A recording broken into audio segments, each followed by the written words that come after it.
RBI कहता है जानकार बनिए, सतर्क रहिए। In the episode today, you will learn from the enterprise system space. They are annexee. They'll have some land, some agricultural land, some business there, but still the income is not consistent. So our initial aim was that if we are able to get our digital runners to earn 3,000 to 5,000 rupees a month through this platform. Looking for jobs, especially part-time jobs in rural and semi-urban parts of India. Those youth, boys and girls, should use this because they will get opportunities which are within 7, 8, 10 kilometers of their area.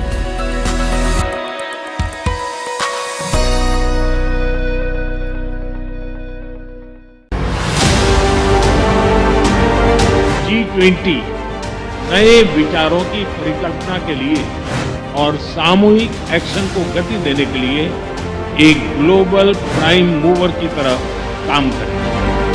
वैश्विक विकास महिलाओं की भागीदारी के बिना संभव नहीं है। भारत की G20 अध्यक्षता की theme one earth, one family, one future में पूर्ण रूप से समाहित है।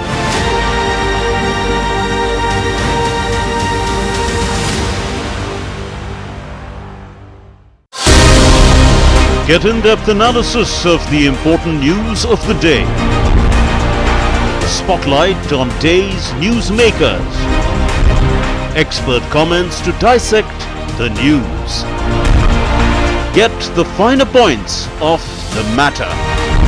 Watch Dateline 5 p.m. on weekdays on DD India.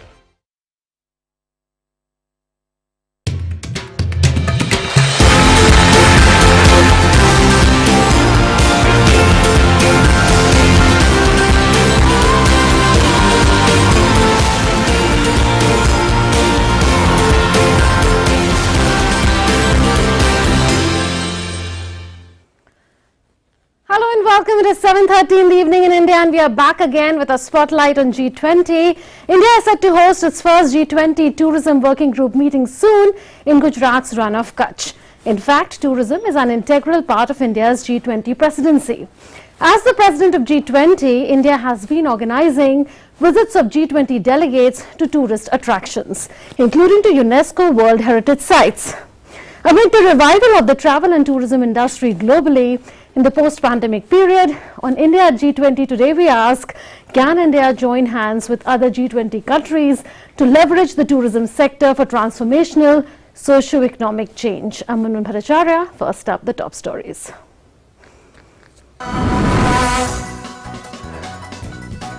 Think 20 India Inception Conference hosts an event towards reform multilateralism, transforming global institutions and frameworks. Ambassador Sujon Chenoy, chairman of core group of Think 20, delivers a talk on the subject. Jayant Sinha, chairman of Parliamentary Standing Committee on Finance, analyzes how the Indian G20 presidency can help with issues related to climate change and climate finance.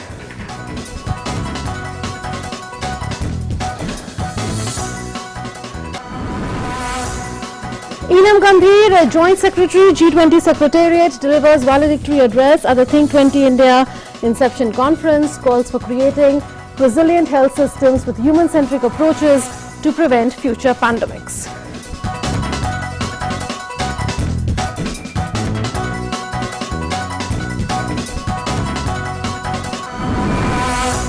And Science 20 to hold its inception meeting in Puducherry on 30th and 31st of January. Meeting will focus on 3 key focus areas during India's G20 presidency: universal holistic health, clean energy for a greener future, and connecting science to society and culture.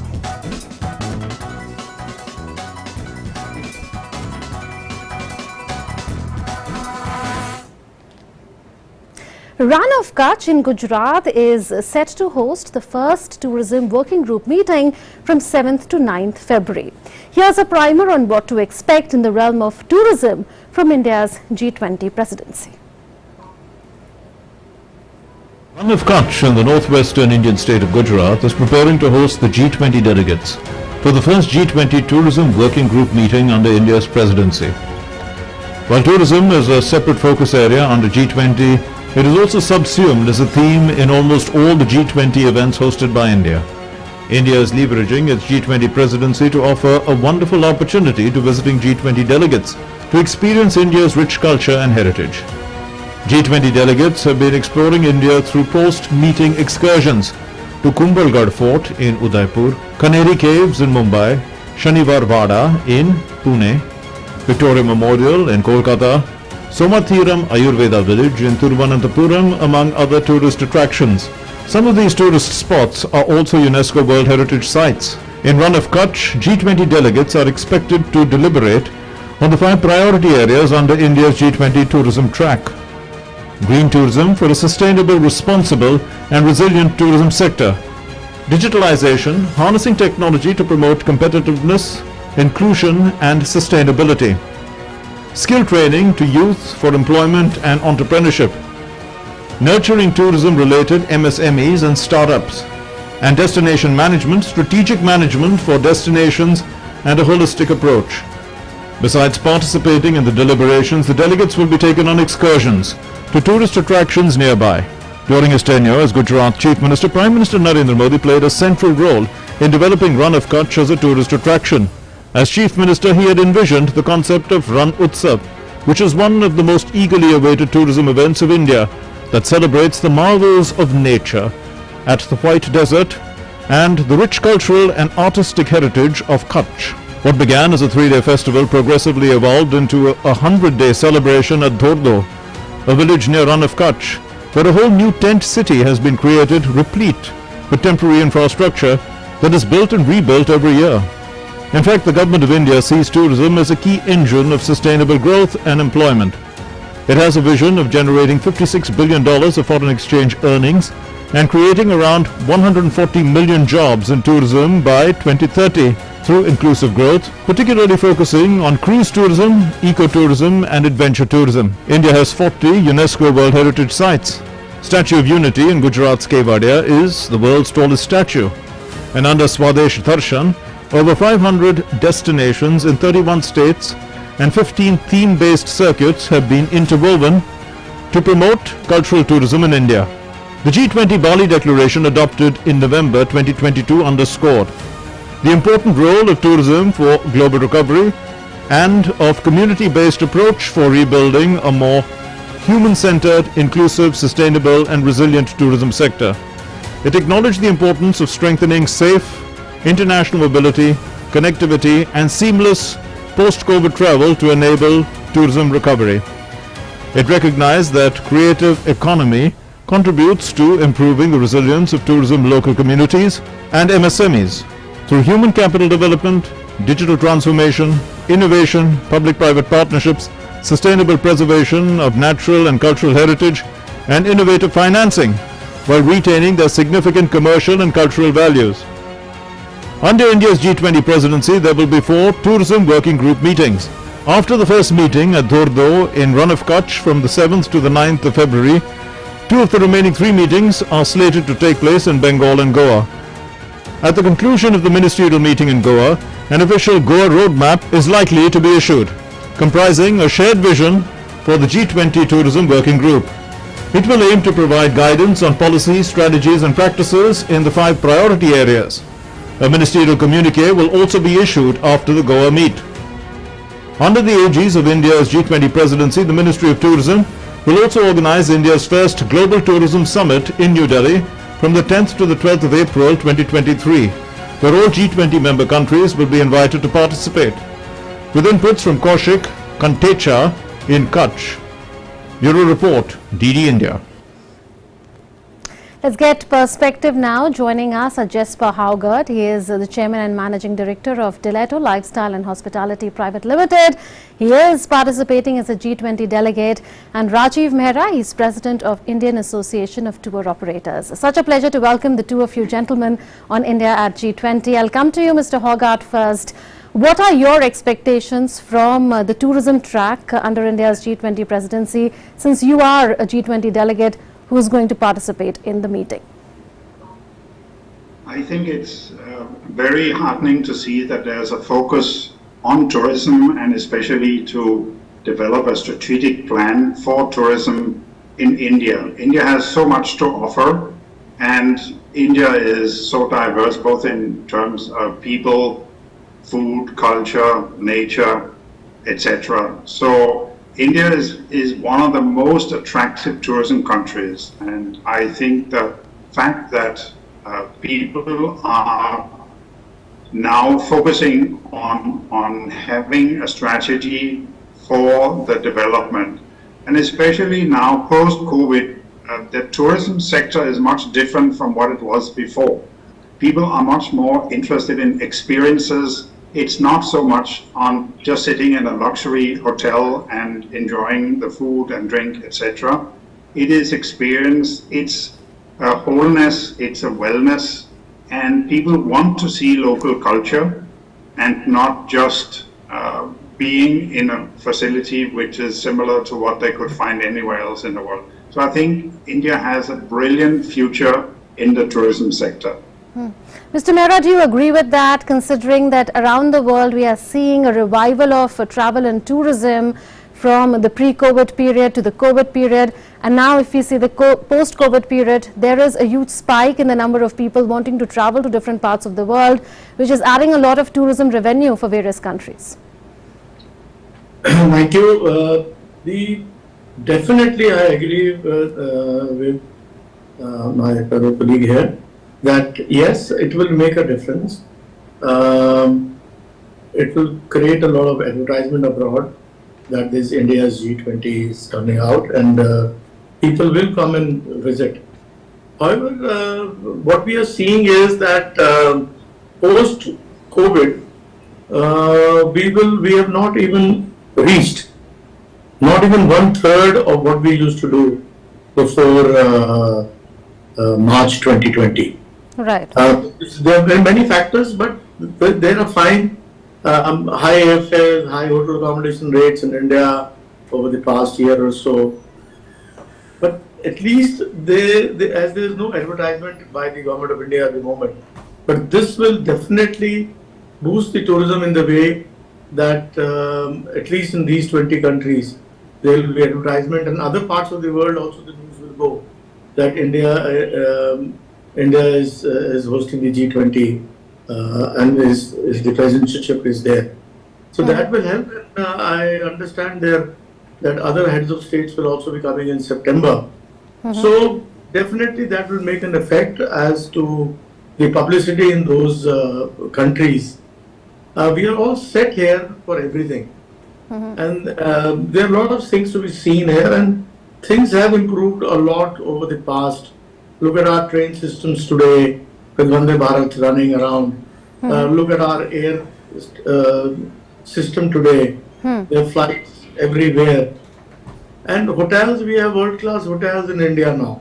Right. Those older days have gone now, and the person who comes from abroad will really have really enjoy his stay in this country. Okay, and let's come to the focus areas now. Mr. Hoggart, one focus area is green tourism or green tourism, sustainable tourism, and the effort is to tap tourism sector for socio-economic development, for sustainable development. This has been the theme in the past as well under Indonesia, but this is becoming more prominent under India's presidency. How do you look at that?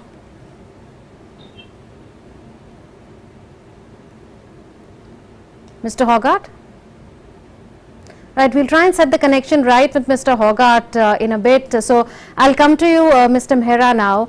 You know, I'll come to you with another question on how do you see the way there is a very integral integration, so to say, between tourism as well as G20. While there are deliberations as far as the tourism track is concerned, yet we are looking at a very holistic sort of an approach towards tourism. Prime Minister spoke about how this is an event which is not going to be centered in Delhi or in metro cities, but also in tier 2 and tier 3 cities. So we are trying to project the whole of India to the world through G20. So how do you look at that sort of a holistic integration which is there? Well, definitely the vision of the Honorable Prime Minister to hold these things in, I think there are 55 cities which have been selected to host various items of G20. So people around the world will get some knowledge, and those cities or towns will also be known abroad. So once that happens, today people definitely look into as to what is to be seen in those areas, and that will promote tourism in tier 2 and tier 3 cities in the coming months and years. You see, the most important thing with the tourism is that one tourist gets about 9 jobs in this country. So with these areas in tier 2 and tier 3 cities, there will be a lot of opportunity for jobs in different sectors directly or indirectly connected with tourism. And that will definitely boost the economy of the country. Say from the vendor to the auto rickshaw driver or the taxi driver, everyone will be benefited. So that's a good initiative by the Government of India, by the Honorable Prime Minister, to take this to different cities and not to centralize it in the metro cities only. So that's a good step, and I feel that in the long run it will be beneficial for the tourism also, because we will have other areas to be shown to the world, just not Agra, Jaipur or Kerala, but to other places also. Okay. Mr. Hawkat, if I can come back to you on one of the 5 focus areas, which is promoting green tourism, really for sustainable, responsible and resilient tourism sector. Your thoughts? It is extremely important to take care of the environment. That is why people are coming to a particular place in India.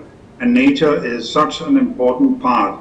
For a European, for instance, traveling to India, it's a totally different perspective on things. And India has, with its ingenuity and the way that things can be done differently in India, has a big task ahead, but also a lot of opportunity to create a new, much more responsible tourism.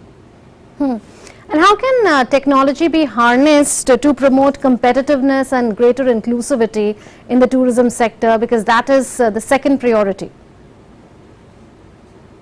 See, technology can be used, for instance, to save on electricity in properties that host the tourists. It can be used for better coordination of transportation, and it can definitely also be used in marketing with social networking, with better reservation systems, etc. So technology plays a vital role in getting it done. The other thing that's important is inclusive tourism, and with, for instance, as I'm now on a video call, it can also be used for tourism development and tourism training, because for inclusive tourism requires a lot of training, and it's not always possible in remote areas to give a physical present training, but it can be done online.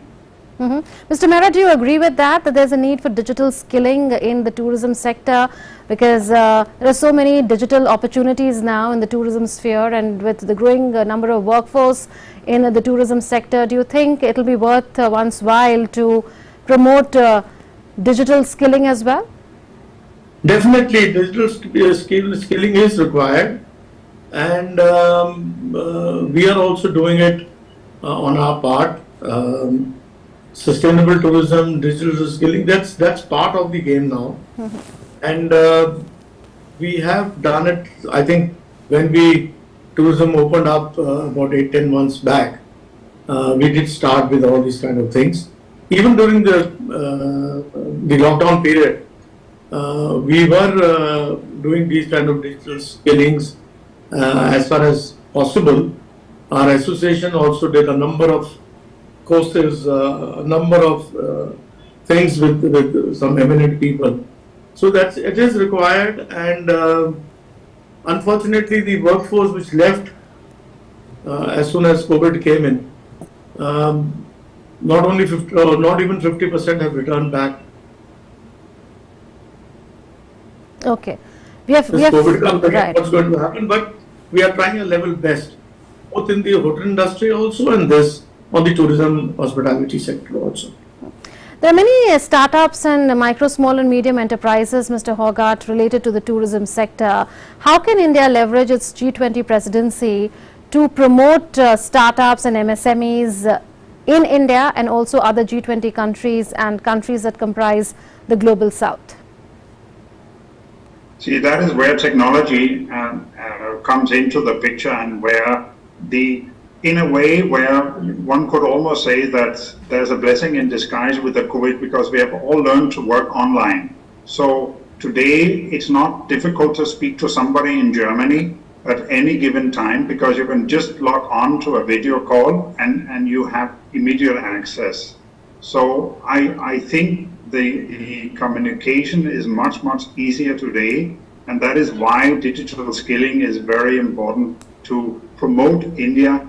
And especially when you have a small property, let's say you have a 20-room resort in a remote area, it's very difficult for a small property to afford to go to all the international tourism fairs. And this is where the digital skilling will help these to sell.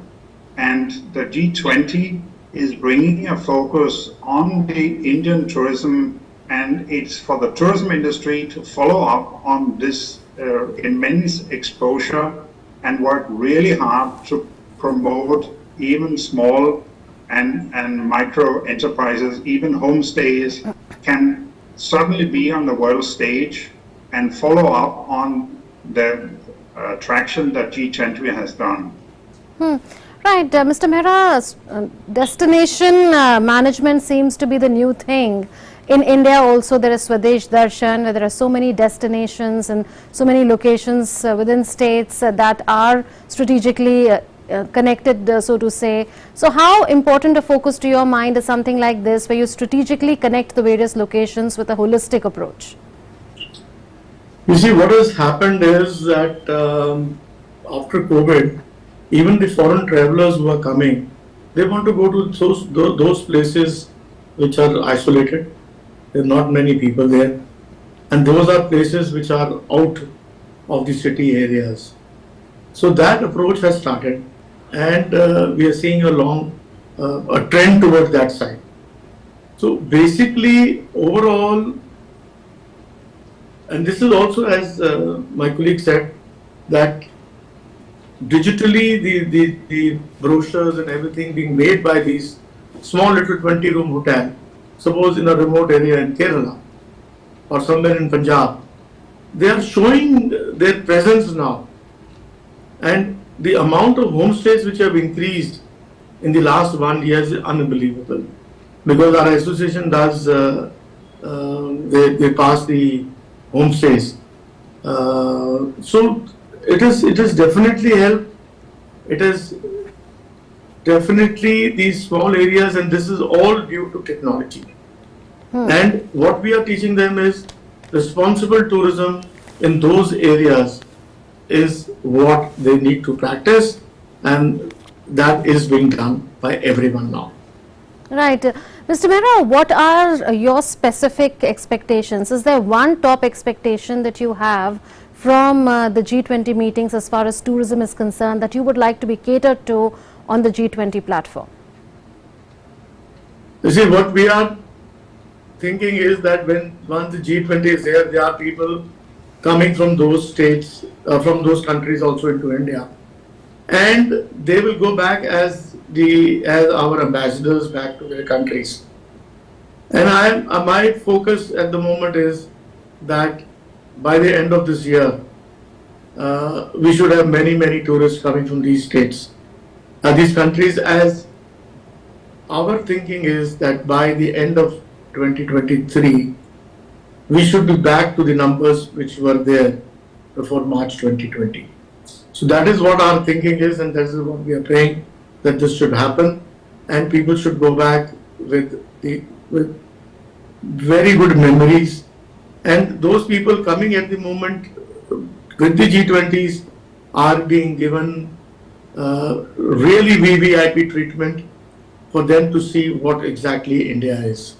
So that will be something very good for the tourism industry. Right. Do you expect, last question to you, Mr. Hogarth, that to come true? The number of tourists who are moving around in different parts of the world to bounce back further from what we are seeing now in 2023. Also, do you think that in the Goa roadmap, there will be something concrete in terms of deliverables to look forward to? The Goa roadmap will come up only after the 4th tourism meeting that is slated to take place in the state. See, we must remember that it's not only the COVID that's maybe suppressing the numbers a little bit. The economy in Europe is not doing well, same with the US. So we have a little bit of a problem attracting foreign tourists, not because they don't want to come, but because their economic situation is maybe not as good as it was before the COVID situation. But I'm sure it'll bounce back. And I'm sure that with G20 and the roadmap that's being laid out, the tourism ministry as well as the private sector need to work together to follow up on that roadmap and not just have it as a nice little booklet that's put down in the drawer. The private enterprises in India, the hotel groups, the tourism organizations, etc., have to sit down and really follow up on this great chance of the exposure that G20 is giving.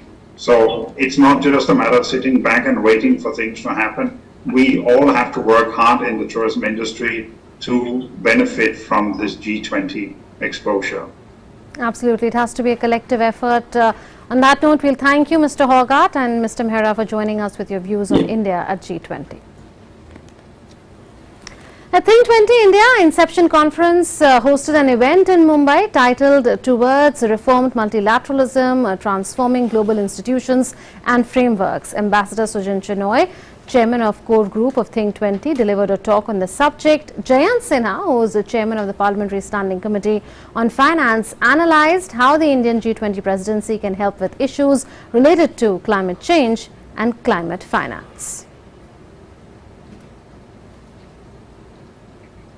Meanwhile, Enam Gambhir, Joint Secretary G20 Secretariat, delivered the valedictory address at the Think 20 India Inception Conference, where she called for creating resilient health systems with a human-centric approach to prevent future pandemics. And with that, we come to the close of this edition of India at G20. Thanks for watching.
अरे वाह legend की bat इससे तो मैं खेलूंगा future batting legend है इसमें जिसका नाम लिखा है बैट उसी को मिलेगी। अरे यार देखा, अगर इस पे मेरा नाम नहीं लिखा होता तो कितनी दिक्कत हो जाती। इसलिए आरबीआई कहता है बैंक अकाउंट हो या बैंक लॉकर, उसमें नॉमिनी का नाम जरूर दर्ज करें ताकि आपकी जमा पूंजी उसी को मिले जिसे आपने नामित किया है।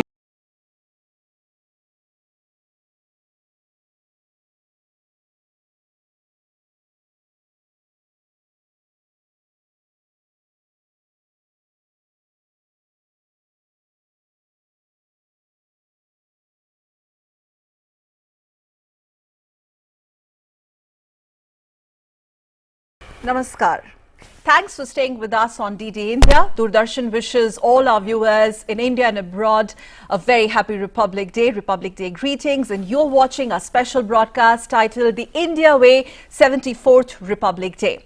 Dear viewers, in the next 1 hour, we at DD India will be joined by distinguished Indians in India and abroad and luminaries from various walks of life talking their heart out. Basically, what it means to be Indian with pride. What really is the India way? And as we continue to celebrate the 74th Republic Day of India, we will be talking about the rise of India, the story of India shining and India rising on the world campus. Basically, on the world canvas. Basically, Vishwaguru Bharat, the world leader India. As the nation just witnessed the magnificent display of ceremonial parade today, 16 marching contingents from the armed forces, central paramilitary forces, Delhi police, NCC, NSS, pipes and drums and bands, and at least 23 tablus, 17 from states and union territories and 6 from various ministries and departments, all of them depicting India's rich cultural heritage, India's economic and social prowess and progress, and a strong internal and external security apparatus proudly rolling down the Kartavya Path during the ceremonial parade. And before we go across to our distinguished panelists joining us on the show, let us quickly do a recap of the ceremonial Republic Day parade, which just concluded a while back. So as the nation is celebrating its 74th Republic Day today, the main function, viewers, was held at Kartavya Path, the revamped ceremonial boulevard from the British period once known as Rajpath. For the first time, Egyptian President Abdel Fattah el-Sisi was the guest of honor at the parade. During the Republic Day parade, the country's military prowess, cultural diversity, self-reliance initiatives, women empowerment and the emergence of New India was proudly showcased. As per the tradition, the national flag was unfurled by Honorable President Draupadi Murmu, followed by the national anthem with a booming 21-gun salute. This time, the 21-gun salute was given with 105mm Indian field guns, replacing the vintage 25-pounder gun, which reflects the growing Atmanirbharta or self-reliance in defense sector. 4 Mi-17-4 and V-5 helicopters of at least 105 helicopter units showered flower petals on the audience present at Kartavya Path. The Republic Day parade began with the president taking the salute, and the 74th Republic Day parade was also about the spectacular display of Made in India weapons, increased role of Nari Shakti in the armed forces, and signs of the country leaving behind its colonial past. All that is history, the colonial past of India. For the first time in the history of India's Republic Day, the British-era 25-pounder guns, which had been used for the decades for the 21-gun salute, as we just mentioned, were replaced by the indigenous 105mm Indian field guns. Let's talk about the vintage artillery. The vintage artillery, which was once used in the World War II, fell silent, and the Desi guns today boomed for the ceremonial gun salute. Lieutenant Commander Disha Amrit, all of 29, was the first Navy woman officer to lead a naval contingent of 144 sailors, showcasing the increasing role of Nari Shakti in the Indian military. Armed with assault rifles, women soldiers in uniforms, usually deployed along the desert border with Pakistan, were for the first time joined by the BSF Camel contingent as well. Women officers were also part of the contingents of Corps of Signals, Army Air Defense and Army Daredevils as well. वीरता का परिचय देते हुए जाए और अशोक चक्र हमारे वीर सैनिक भारत के गौरव को उमंग के रंगों में चमकते हुए देखिए. A unique camel contingent to the rumbling of our mechanized general Dheeraj Seth, general officer ने दिसंबर 2022 आईसी मेजर जन 75वां गणतंत्र दिवस परम वीरता का परिचय देते हुए जाए और अशोक चक्र हमारे वीर सैनिक भारत के गौरव को उमंग के रंगों में चमकते हुए देखिए. A unique camel contingent to the rumbling of our mechanized general Dheeraj Seth, general officer ने दिसंबर 2022 IC मेजर जन 72वां गणतंत्र दिवस परम वीरता का परिचय देते हुए जान और अशोक चक्र हमारे वीर सैनिक भारत के गौरव को उमंग के रंगों में चमकते हुए देखिए. A unique camel contingent to the rumbling of our mechanized general Dheeraj Seth general officer ने दिसंबर 2022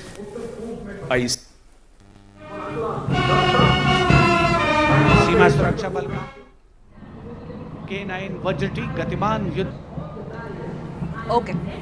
रेजिमेंट का आदर्श वाक्य 9 वज्रटी विशिष्ट अतिथि दीर्घा.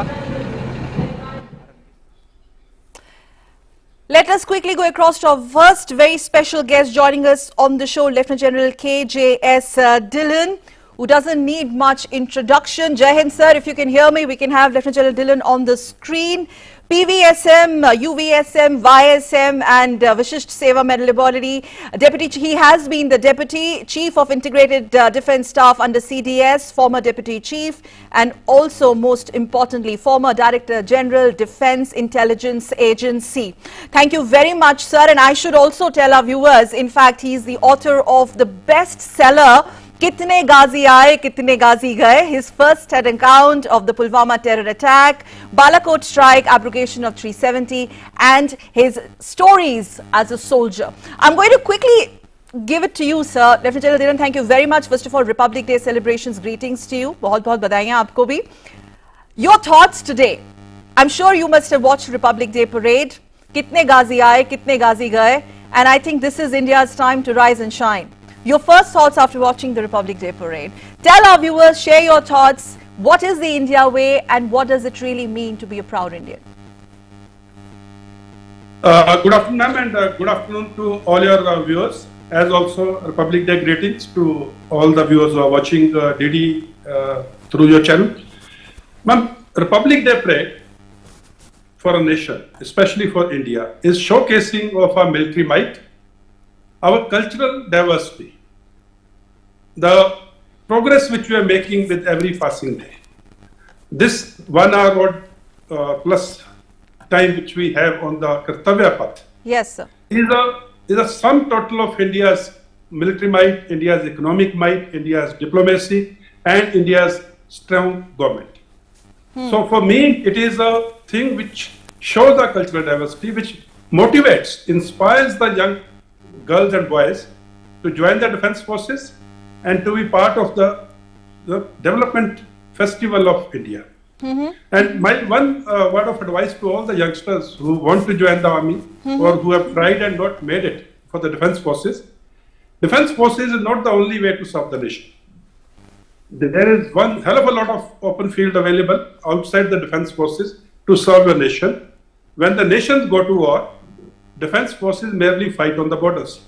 It is the complete comprehensive national power which is applied in the support of the national war efforts. So don't get disheartened, apply for the jobs. There is a whole lot of world waiting for you out there. And today I was very impressed with the military might, especially the Make in India, the Made in India, the way it is fructifying now. I think our future was, we are battle ready from within our own resources. That is the lesson, or that is the takeaway I have for today's Republic Day parade. Lesson and takeaway besides that, Lieutenant General Dhillon, you talked about, the military might. And when we talk about this edition of the Republic Day parade, you would agree there have been many firsts, especially in the artillery sector, especially from the defense sector, only showcasing India's self-reliance or Atmanirbharta. What's the kind of message that has gone out today from the ramparts of Kartavya Path? As we all are aware, during the Kargil war, in the middle of the war, we had to import the ammunition to sustain our war efforts from a country outside India. Now, we do not want that type of situation to happen ever again, where we are in the middle of a war and we have to import certain war assets from abroad. So, Made in India, Atmanirbhar Bharat are a very good initiative which are now fructifying and showing results. And as the gestation period of defense hardware is little longer than any other equipment, because they're tailor-made for the defense needs in maybe Army, Navy, Air Force. As the time passes, another few years, the Made in India, Atmanirbhar Bharat, the self-reliance in the defense industry is going to have a major impact and show results. When I talk about defense industry, I do not only talk about DRDO, I do not only talk about defense public sector undertaking, I talk about the complete defense industry of the nation, which includes the private players who are in the defense sector. So it is again, here also, it's a comprehensive national power of the defense research and development industry of the country, which is producing results, what we saw today on the Kartavya Path. And the female firepower, when it comes to our female soldiers, I would go one step further, not say our women in uniform, but our women soldiers. Absolutely, ma'am. Our women sports persons, our women, civil services, our women soldiers, the women in society today.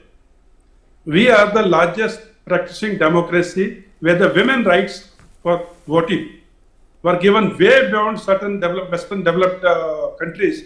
That is the strength of our nation. Nari Shakti. Guru Nanak Ji had said, Sokyo Manda Akiye Jit Jamme Rajan. Why should we not praise her? Why should we use bad words for someone who has given birth to the kings? So Nari Shakti, the woman power, is the most lethal weapon system within the weapon system which we have in the Indian Army or the Indian Defence Forces. The women today are the most committed. I have served with women officers. I have been the corps commander where there are many women officers serving in 15 Corps in Kashmir. I can tell you with 100% guarantee and authority, some of the women officers are much better than their male counterparts. Excellent. Even in a field area like Kashmir, in the harshest of climatic and terrain conditions, they have a point to prove. They have probably had a fight with their parents, with their family, with the society to join the defense forces. And they are proving it right and absolutely correctly. My hats off to the women power of the India. And if you could just also share some insight, the youngsters wanting to join forces. In fact, in the very beginning of the show, you spoke about that. The young India, the powerful, vibrant young India raring to go, raring to serve the nation, raring to go for the uniform. Absolutely. Ma'am, donning the uniform has a separate charm, has a different high it gives you, and more so when as a youngster. So every youngster who is aspiring and who is motivated and who is inspired to wear the uniform for the nation, I would like to tell them, just be yourself. In the defense forces, we do not want the finished product, that is an officer or a Jawan. We will train you, we will mold you, we will chisel you. We will do everything to put you in the place where you will be the best person to command that subunit. Before you join the forces, just be yourself, just have the full integrity and full honesty. That is the only thing the defense forces want. Rest of the attributes, the rest of the aspects will take care during the training, as also as you build up in your service career from youngster to a senior officer. But most important thing is, if you're wanting to join the army and for some reason you have not been able to make it, that does not mean the end of the world. You can serve the nation in many other ways and still contribute to the national comprehensive power and the national power and the national development. So please be a good citizen, be a good son, be a good student, which your parents or teachers can be proud of you today, tomorrow and every day.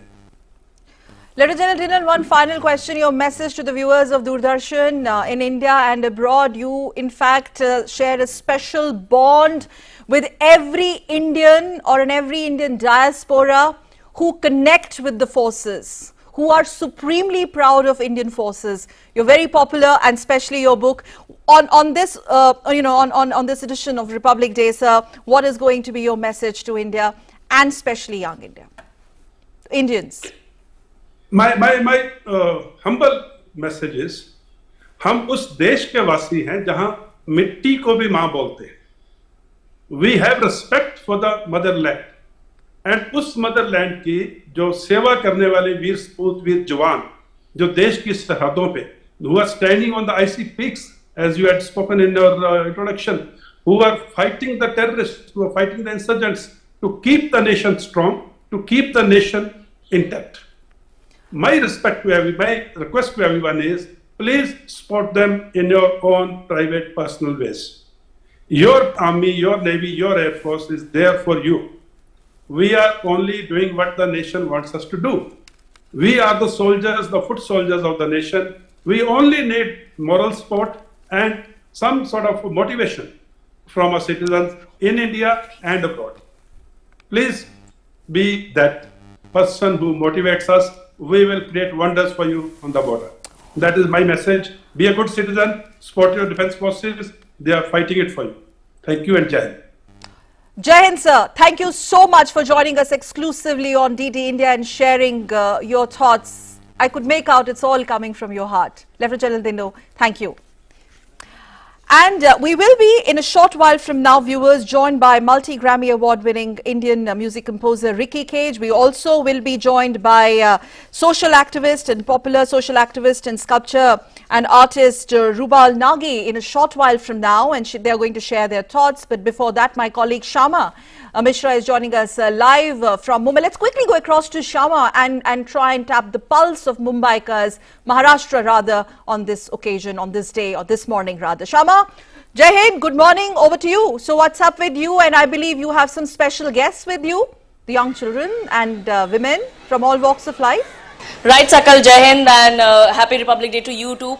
Well, we are talking about Maharashtra and the spirit of Mumbai. We have been seeing that, flag hoisting ceremonies at different places. But the major attraction this time around today was at Chhatrapati Shivaji Maharaj Park, which is popularly known as the Shivaji Park. The parade happened at that place where the governor also interacted. The governor addressed the people. Apart from that, also the chief minister was present.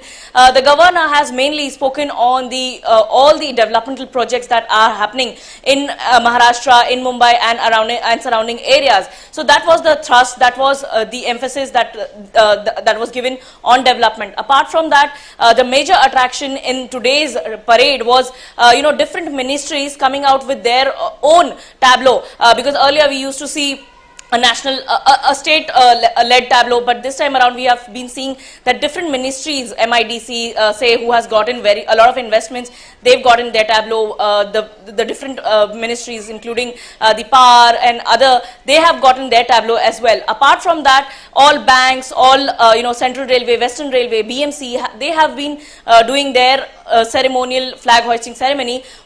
Over here we have special children, who have been learning the self-defense. They are representing the Fit India movement. Let's try and talk to them. What Republic Day means to you, and it's not just about getting what our rights are, but also doing our bit. So first of all, I would like to wish you all a very happy Republic Day. So if